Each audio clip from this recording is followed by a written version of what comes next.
हरे कृष्ण कृष्ण कृष्ण हरे हरे, हरे राम राम राम हरे हरे। श्रीमद् भगवत गीता यथारूप अध्याय 1 कुरुक्षेत्र के युद्ध स्थल में सैन्य निरीक्षण। श्लोक नंबर 9।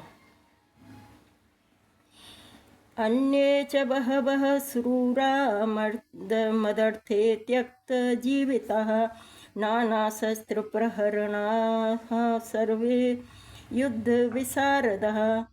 ऐसे अन्य अनेक वीर भी हैं जो मेरे लिए अपना जीवन त्याग करने के लिए उद्यत हैं। वे विविध प्रकार के हथियारों से सुसज्जित हैं और युद्ध विद्या में निपुण हैं। तात्पर्य जगत गुरु श्रील प्रभुपाद जी महाराज की जय, गुरु महाराज की जय। जहाँ तक अन्यों का यथा जयद्रथ कृतवर्मा तथा शल्य जय का संबंध है, वे सब दुर्योधन के लिए अपने प्राण की आहुति देने के लिए तैयार थे।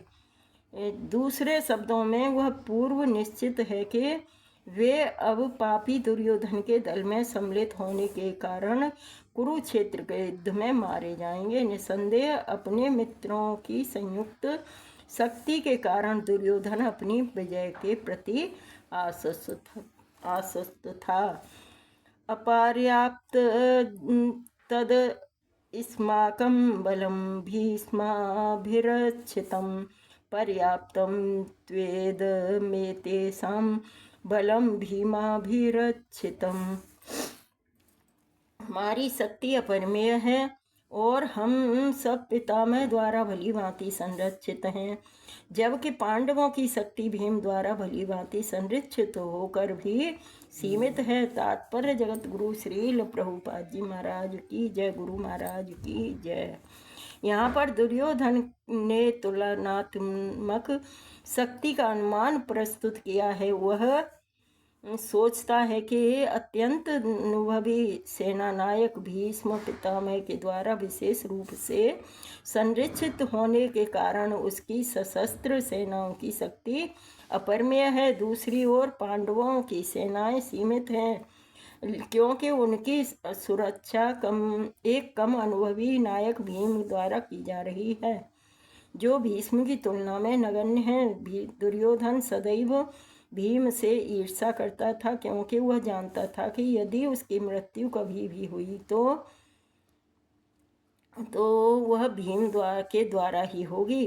किंतु साथ ही उसे दृढ़ विश्वास था कि भीष्म की उपस्थिति में उसकी विजय निश्चित है, क्योंकि भीष्म कहीं अधिक उत्कृष्ट सेनापति हैं। वह युद्ध में विजयी होगा, यह उसका दृढ़ निश्चय था।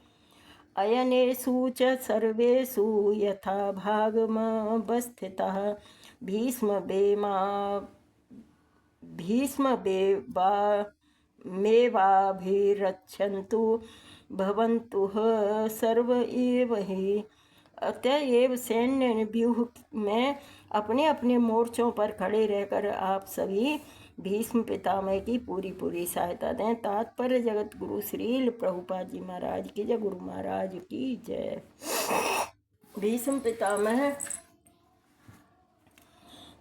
भीष्म पितामह के शौर्य की प्रशंसा करने के बाद दुर्योधन ने सोचा कि कहीं अन्य योद्धा यह न समझ लें कि उन्हें कम महत्व दिया जा रहा है। अतः दुर्योधन ने अपने सहज कूटनीतिक ढंग से स्थिति संभालने के उद्देश्य से उपर्युक्त वचन कहे।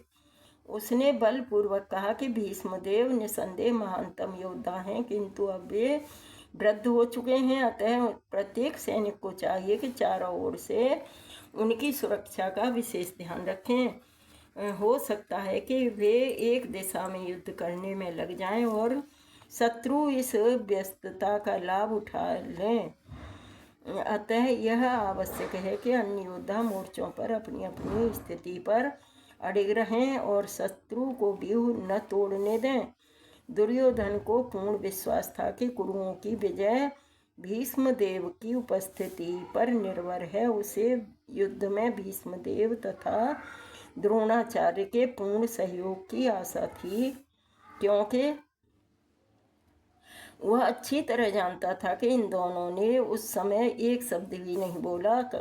कहा था जब अर्जुन की पत्नी द्रौपदी असहाय अवस्था में भरी सभा में नग्न किया जा रहा था, जब उसने उनसे न्याय की भीख मांगी थी, यह जानते हुए कि इन दोनों सेनापतियों के मन में पांडवों के लिए स्नेह था। दुर्योधन को आशा थी कि वे इस स्नेह को उसी तरह त्याग देंगे जिस तरह उन्होंने द्यूत क्रीड़ा के अवसर पर किया था। तस्य सज्जनयनहर्षं कुरु वृद्धः पितामहः सिंहासनादं विनद्योश्चै शंखं दद्मो प्रतापवान्।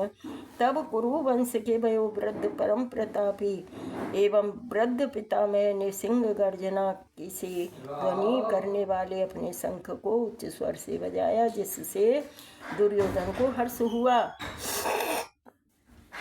तात्पर्य जगतगुरु श्रील प्रभुपाद जी महाराज की जय। कुरु वंश के वयोवृद्ध पितामह अपने पौत्र दुर्योधन का मनोभाव जान गए और उसके प्रति अपनी स्वाभाविक दयावश उन्होंने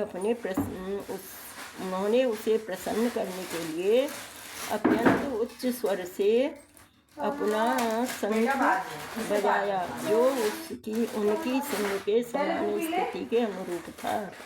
अप्रत्यक्ष रूप में शंख के द्वारा प्रतीकात्मक ढंग से उन्होंने अपने हताश पौत्र दुर्योधन को बता दिया कि उन्हें युद्ध में विजय की आशा नहीं थी, क्योंकि दूसरे पक्ष में साक्षात भगवान श्री कृष्ण हैं।